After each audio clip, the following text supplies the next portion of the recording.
All right, you guys, we're going to go ahead and look at the last 10 questions on this review. Okay, let's look at number 2. If a function is continuous at a point, then its first derivative always exists, may or may not, does not exist, or has a unique value. Well, let's think about this. What this is kind of saying is, if a function is continuous, that means that it's differentiable. And we know that that is actually not the case. A lot of times continuous functions are differentiable, but not always. Okay, so we're going to say it may or may not exist. So here's an example of one that does, continuous and differentiable. Here's one that isn't. It's continuous, but it's not differentiable. So I can find a value for each one. So we're good. Okay. Which of the following is not a necessary condition? We don't really know this word, so that's okay. We just call this for the mean value theorem. Now remember that there's 2 things that the mean value theorem you have to have. You have to be continuous and you have to be differentiable. Okay, so when I look at this, you have to be continuous. And it is true, you have to be continuous on the closed interval a to b. You have to be differentiable on the open interval a to b. But we, can see that, yeah, we got to be continuous. We got to be derivable, differentiable. So the thing that is not necessary, the derivative does not have to be equal to 0. Okay? That's not your mean value theorem.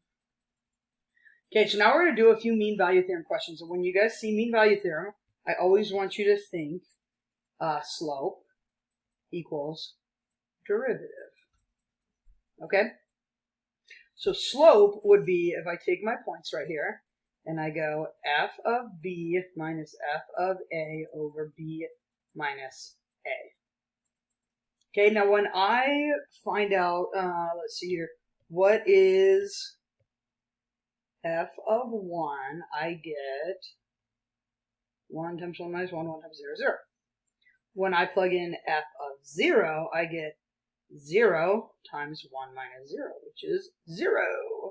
All right, so for my slope, I get 0 minus 0 over 1. Sorry, so my slope is 0.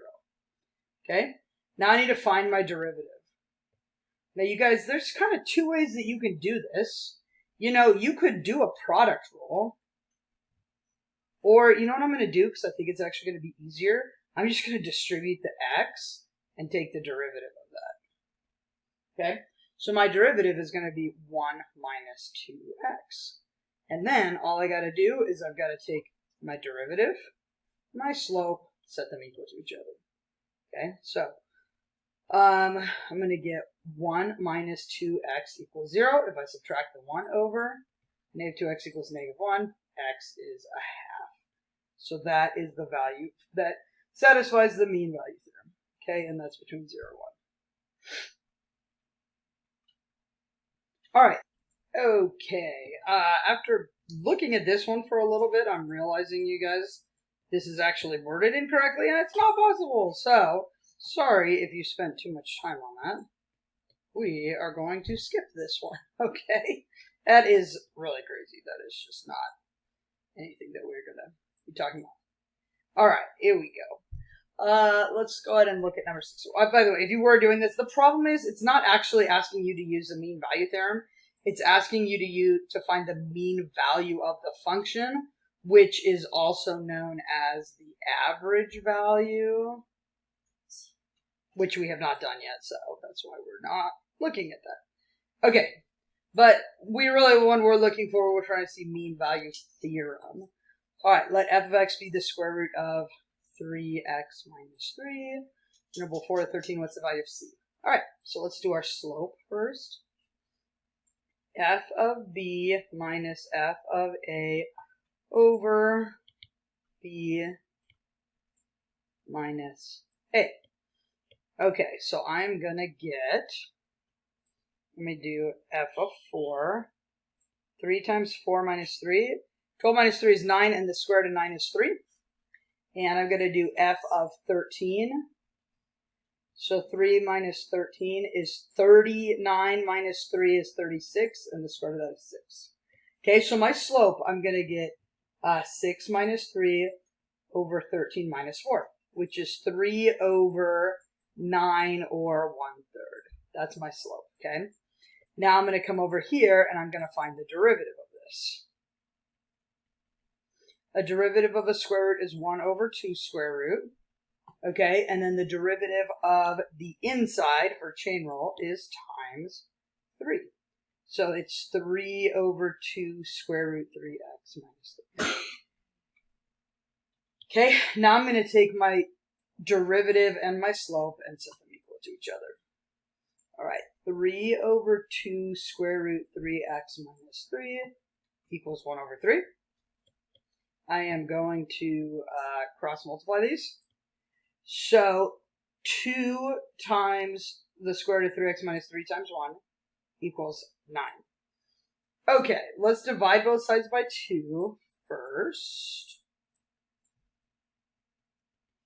That equals 4.5. I'm going to square both sides. You know what? I'm not going to use 4.5 because it's a pain to square without a calculator. I'm going to leave it as 9 over 2. Because then when I square it, I get 81 over 4. That's a little bit easier for me to work with.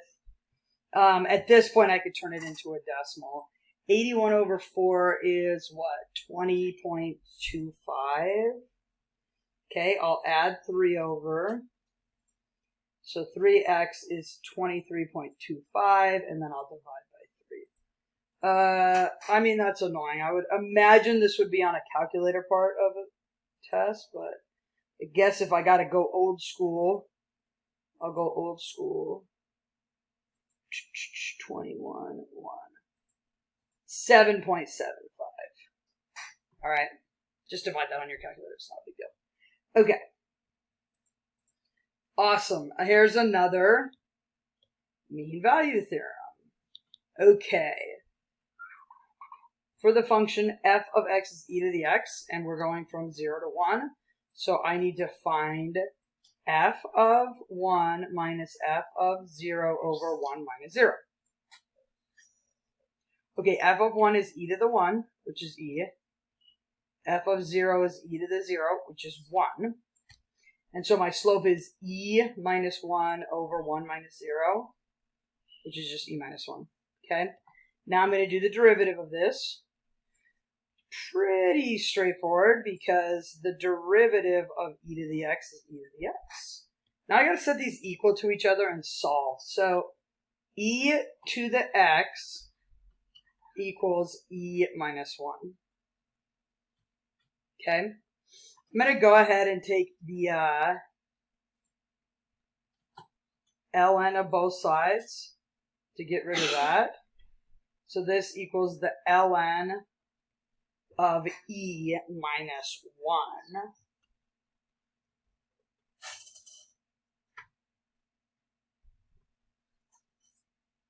Okay, this also has a typo in it.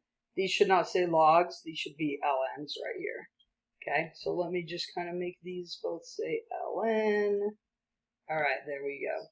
Okay, so the answer is going to be the ln of e minus 1. Okay, little typo on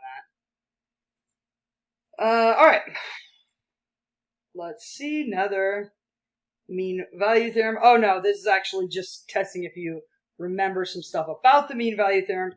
Remember, you guys, that in order to use it, it has to be continuous on bracket a to b, which means like it actually has to have endpoints, you know, so that I can like find the slope right there. It has to be continuous on bracket a to b. It has to be differentiable on parenthesis a to b, because it means that the point is going to be inside there, but the point will never be at the end.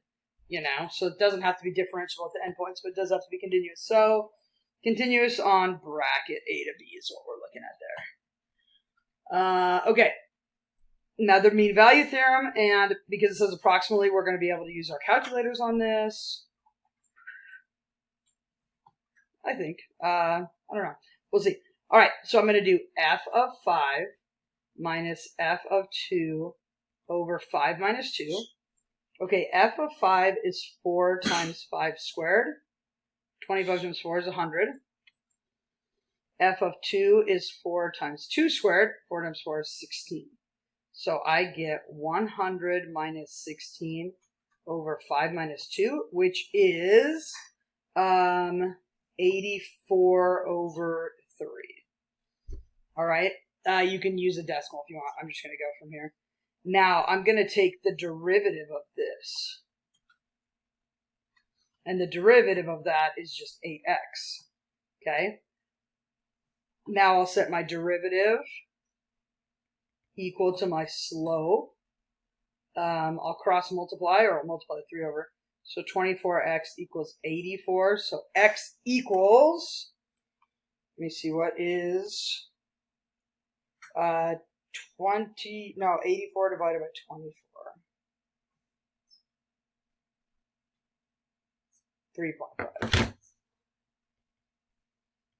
Beautiful. Okay.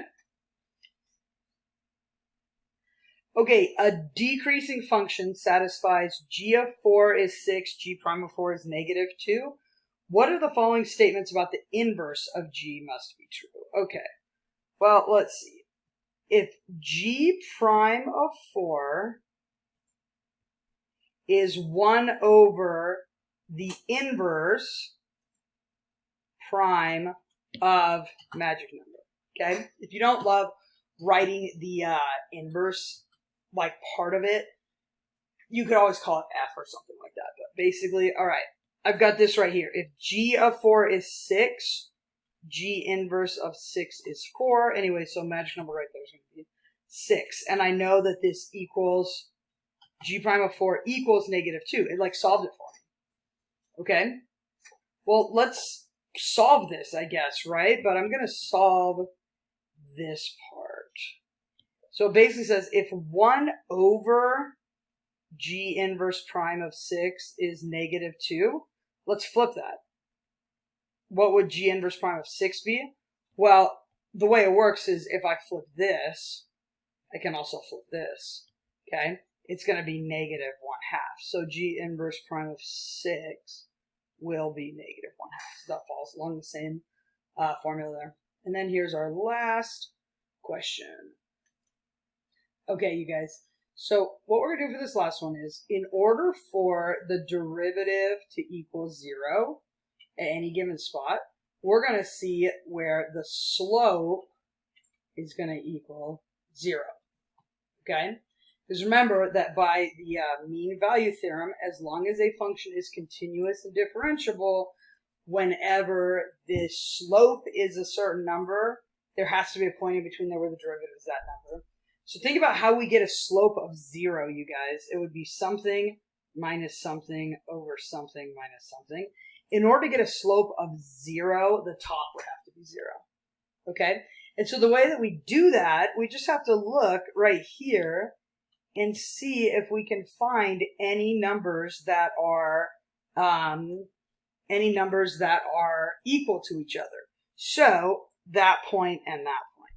Okay? Because then I could say, all right, well, 2 minus 2 over 2 minus 0 has a 0 slope. So there is a point in between 0 and 2. And then if I look over here and here, okay, negative 4 minus negative 4 over 9 minus 5. That's 0 over 4, which is a slope of 0. So there's another point in between 5 and 9. Okay? So here we go. Let me upload this last video. Hope that helps you guys.